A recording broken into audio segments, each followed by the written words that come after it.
जय श्री कृष्ण दोस्तों।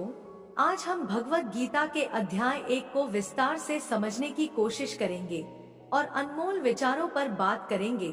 यह भगवत गीता का उपदेश केवल अर्जुन के लिए नहीं बल्कि हम सभी के लिए है। गीता हमें जीवन में आने वाली हर परिस्थिति में सही रास्ता दिखाती है, चाहे हम किसी भी धर्म या संस्कृति से हो, बल्कि इसमें जीवन के हर पहलू के बारे में ज्ञान भरा हुआ है। महाभारत के युद्ध के मैदान में कुरुक्षेत्र में अर्जुन अपने भाइयों और गुरु के सामने खड़ा है, लेकिन जब वह देखता है कि उसे अपने ही सगे संबंधियों से लड़ना होगा तो वह विचलित हो जाता है। उसके मन में संदेह और विषाद की स्थिति उत्पन्न हो जाती है। वह अपने धनुष को नीचे रख देता है और कहता है, मधुसूदन, मैं यह युद्ध नहीं कर सकता। मुझे अपने ही सगे संबंधियों को मारने का कोई अधिकार नहीं है। अर्जुन की इस स्थिति को देखकर भगवान श्री कृष्ण ने उसे समझाना शुरू किया। यही गीता के विचार हमारे जीवन को गहराई से प्रभावित कर सकते हैं। तो चलिए भगवान श्री कृष्ण अर्जुन को किस तरह समझाते हैं वह हम समझने और अपने जीवन में उसे उतारने की कोशिश करते हैं। वीडियो को अंत तक देखें और गीता के इन अनमोल विचारों को जानें। अगर आप श्री कृष्ण के सच्चे भक्त हैं तो हे प्रभु, जो इस वीडियो को लाइक करके चैनल को सब्सक्राइब करता है उसकी हर मनोकामना पूर्ण करना। दोस्तों, अर्जुन कह रहा है कि भगवान, मेरे रथ को दोनों सेनाओं के मध्य में ले चलो ताकि देख लूं कि मेरे सामने टिकने वाले कौन कौन से योद्धा हैं। भगवान कृष्ण ने रथ को दोनों सेनाओं के मध्य में खड़ा करके अर्जुन से कहा कि देख सामने खड़े राजाओं तथा कुरुवंशों को। अर्जुन ने युद्ध के लिए तत्पर अपने ही संबंधियों, पुत्रों व पौत्रों, साले तथा ससुर को मरने मारने के लिए आए हुए देखा तो श्री कृष्ण जी से विशेष विवेक से कहा कि सामने खड़े मासूम बच्चों, अपने साथी व चचेरे भाइयों व संबंधियों को देखकर मेरा शरीर कांप रहा है, धनुष हाथ से गिर रहा है, मैं खड़ा भी नहीं रह पा रहा हूँ, अपने ही जनों को मारना अच्छा महसूस नहीं कर रहा हूँ। हे कृष्ण, ना तो मैं विजय चाहता हूँ ना ही राज्य का सुख, चूंकि उनको जो स्वयं अपने राज्य व जान की परवाह चिंता न करके मरने को तैयार हैं, उन्हें मारकर मैं राज्य नहीं चाहता। मैं बंधुओं व पुत्र तथा पौत्रों को मारना नहीं चाहता, चाहे मुझे तीनों लोक का राज्य भी क्यों ना मिलता हो। फिर पृथ्वी के राज्य के लिए तो क्यों पाप करूं? इनको मारने से तो पाप ही लगेगा। ऐसे कुकर्म करके हम कैसे सुखी हो सकते हैं? यह सामने खड़े राजा लोग तो मोह माया में अंधे हो रहे हैं। फिर हमें तो ज्ञान है, ऐसा क्यों करें कि कुल का नाश होने पर दूसरे दुष्कर्मी लोग हमारी स्त्रियां को बलात्कार करेंगे, वर्ण शंकर संतान हो जाएगी पतिव्रता, धर्म नष्ट हो जाएगा तथा धर्म कर्म न करने से नरक के भागी हो जाएंगे। वास्तव में हम बहुत पापी हैं, जो अपने ही बंधुओं को स्वार्थवश मारने को तैयार हो गए हैं। अर्जुन ने कहा कि भगवान, इस पाप को बचाने के लिए यदि धृतराष्ट्र के पुत्र मुझ निहत को मार दे और युद्ध ना हो तो भी मैं स्वयं मरना बेहतर समझता हूँ, कि एक मेरे मरने से लाख बहन विधवा होने से बच जाएंगी तथा लाखों मासूम बच्चे अनाथ होने से बच जाएंगे। यह कहकर अर्जुन दुखी मन से रथ के बीच वाले हिस्से में बैठ गया तथा धनुष को रख दिया। दुखी व रोते हुए अर्जुन को देखकर श्री कृष्ण के शरीर में प्रवेश काल ब्रह्मा ने कहा कि इस अवसर पर आपका कायरता दिखाना ना तो स्वर्ग प्राप्ति है, ना कीर्ति प्राप्ति है तथा श्रेष्ठ व्यक्तियों का काम नहीं है। इसलिए हे अर्जुन, निपुणता को त्याग कर युद्ध के लिए तैयार हो जा। अर्जुन कह रहा है कि भगवान अपने पूजनीय बड़ों द्रोणाचार्य, धृतराष्ट्र व बंधुओं को मारकर पाप का भागी होने से अच्छा तो हम भिक्षा का अन्न खाना उचित समझते हैं और इस रक्त से युक्त राज्य को भोग कर तो पाप ही प्राप्त करेंगे। फिर ना जाने कौन मरे और कौन बचे। अर्जुन कहता है, मैं आपका शिष्य हूँ तथा आपकी शरण में हूँ। मेरी बुद्धि काम करना बंद कर चुकी है, जो मेरे हित में हो वही सलाह राय दीजिए। यदि मुझे कोई सारी पृथ्वी का राज्य प्रदान करे तथा देवताओं के स्वामी अर्थात इंद्र का शासन भी प्रदान करे, तो भी युद्ध करके पाप का भार सिर पर रखना नहीं चाहूंगा।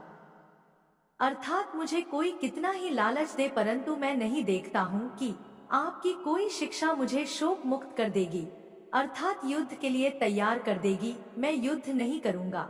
इस प्रकार यह कहकर अर्जुन चुप होकर रथ के पिछले भाग में बैठ गया। अर्जुन को दहक में ग्रस्त देखकर मुस्कुराते हुए भगवान बोले कि हे अर्जुन, शोक न करने वाली बात का शोक कर रहा है तथा ज्ञान कह रहा है। पंडितों जैसा विधान लोग मरने जीने की चिंता नहीं करते। यह नहीं है कि हम तुम और यह सभी सैनिक पहले कभी नहीं थे या आगे ना होंगे, इसलिए दुख सुख सहन करने की हिम्मत रख, और हम तुम यह सब सदा जन्म मरण में ही है। असत यानी नाशवान का अस्तित्व चिरकाल तक नहीं रहता तथा सत यानी अविनाशी का अस्तित्व सदा रहता है। अविनाशी परमात्मा है, उसका अंश आत्मा भी अविनाशी है। परमात्मा से संपूर्ण संसार व्याप्त है, यानी विस्तार को प्राप्त हुआ है। उस अविनाशी परमात्मा का अभाव अनुपस्थिति किसी समय में नहीं होता है। परमात्मा के अतिरिक्त कोई भी नित्य नहीं है, क्योंकि आत्मा की उत्पत्ति परमात्मा ने अपने वचन से, अपने शरीर से की है। उत्पत्ति से पहले आत्मा का अभाव था। भले ही वर्तमान में आत्मा भी अविनाशी है, परंतु परमात्मा का उस समय भी अभाव नहीं था। जो सारे शरीर में व्याप्त है उसे ही तुम अविनाशी समझो। उस अव्यय आत्मा को नष्ट करने में कोई भी समर्थ नहीं है। अर्जुन, हम सब, मैं और तू तथा सर्व प्राणी जन्म मरण में है।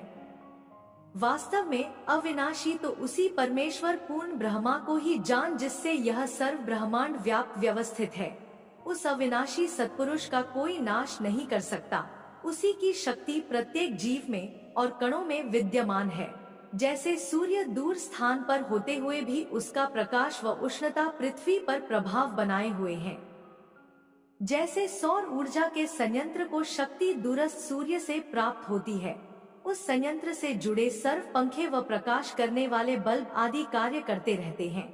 इसी प्रकार पूर्ण परमात्मा सत्य लोक में दूर विराजमान होकर सर्व प्राणियों के आत्मा रूपी संयंत्र को शक्ति प्रदान कर रहा है। उसी की शक्ति से सर्व प्राणी व भूगोल गति कर रहे हैं। जिन शास्त्र विरुद्ध साधकों को परमात्मा का लाभ प्राप्त नहीं हो रहा, उनके अंतकरण पर पाप कर्मों के बादल छाए होते हैं। सद्गुरु शरण में आने के पश्चात सत्य साधना शास्त्र विधि अनुसार करने से वे पाप कर्मों के बादल समाप्त हो जाते हैं, जिस कारण से पूर्ण संत की शरण में रहकर मर्यादावत साधना करने से परमात्मा से मिलने वाली शक्ति प्रारंभ हो जाती है। कबीर परमेश्वर के शिष्य गरीब दास जी ने कहा है, जैसे सूरज के आगे बदरा ऐसे कर्म छयारे, प्रेम की पवन करे चित्त मंजन झल के तेज नयारे। जैसे सूर्य के सामने बदल होते हैं, ऐसे पाप कर्मों की छाया जीव व परमात्मा के मध्य हो जाती है। पूर्ण संत की शरण में शास्त्र विधि अनुसार साधना करने से, प्रभु की भक्ति रूपी मंजन से, प्रभु प्रेम रूपी हवा चलने से पाप कर्म रूपी बादल हटकर भक्त के चेहरे पर नई चमक दिखाई देती है, अर्थात परमात्मा से मिलने वाला लाभ प्रारंभ हो जाता है। पूर्ण परमात्मा प्रत्येक प्राणी को उसके कर्मों के अनुसार यंत्र मशीन की तरह भ्रमण करवाता है, तथा जैसे पानी के भरे मटकों में सूर्य प्रत्येक में दिखाई देता है, ऐसे परमात्मा जीव के हृदय में दिखाई देता है, जिस परमेश्वर से संपूर्ण प्राणियों की उत्पत्ति हुई है और जिससे यह समस्त जगत व्याप्त है। उस परमेश्वर की अपने वास्तविक कर्मों द्वारा पूजा करके मानव स्त्री पुरुष परम सिद्धि को प्राप्त हो जाता है।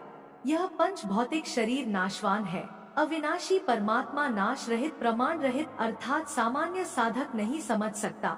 जीवात्मा के साथ नित्य रहने वाला कहा गया है। जैसे उपरोक्त उदाहरण में सूर्य सौर ऊर्जा संयंत्र से अभेद रहता है, उसी की शक्ति से ऊर्जा ग्रहण हो रही है, जिसे वैज्ञानिक ही जानते हैं। साधारण व्यक्ति नहीं समझ सकता कि यह सर्व पंखे आदि कैसे कार्य कर रहे हैं। इसीलिए है भरतवंशी अर्जुन, युद्ध कर परमात्मा अपनी सर्व व्यापकता से प्रकृति अर्थात दुर्गा में भी विद्यमान है। इसलिए प्रकृति से उत्पन्न तीनों गुणों अर्थात रजोगुण ब्रह्मा, सद्गुण विष्णु तथा तमगुण शिव को भी गति उसी से मिलती है, जिस कारण जीवात्मा को कर्मानुसार भोगवाने के कारण भोगता है, और इन गुणों का संग ही इस जीवात्मा के अच्छी बुरी योनियों में जन्म लेने का कारण है। जैसे सौर ऊर्जा का प्रयोग कोई पशु काटने की मशीन चलाने में प्रयोग करता है, कोई जूस रस निकालने की मशीन चलाने में प्रयोग करता है। यह सर्व कार्य सौर ऊर्जा से ही होता है। इसी प्रकार परमात्मा की शक्ति युक्त साधक उसका जैसा प्रयोग करता है वह श्रेय परमात्मा के गुण अर्थात शक्ति को ही जाता है। इस देह में स्थित यह पर पुरुष अन्य परमेश्वर यानी सत्पुरुष वास्तव में परमात्मा ही है। वही साक्षी होने से, उपद्रष्टा और यथार्थ सम्मति देने वाला होने से, अनुमन्य यानी धार्मिक अनुष्ठानों में भोग लगाने से भोक्ता ब्रह्मा व परब्रह्म आदि का भी स्वामी होने से महेश्वर और परमात्मा ऐसा कहा गया है। इस प्रकार सत्पुरुष को काल भगवान को और गुणों के सहित माया को जो तत्व से जानता है वह सब प्रकार से कर्तव्य कर्म करता हुआ भी फिर नहीं जन्मता हवा गंध को ले जाती है, क्योंकि गंध की वायु मालिक है। ऐसे परमात्मा भी सूक्ष्म शरीर युक्त जीवात्मा जिस पुराने शरीर को त्याग कर और जिस नए शरीर को प्राप्त होता है ले जाता है। परमात्मा की निराकार शक्ति आत्मा के साथ ऐसे जानो जैसे मोबाइल फोन रेंज से ही कार्य करता है।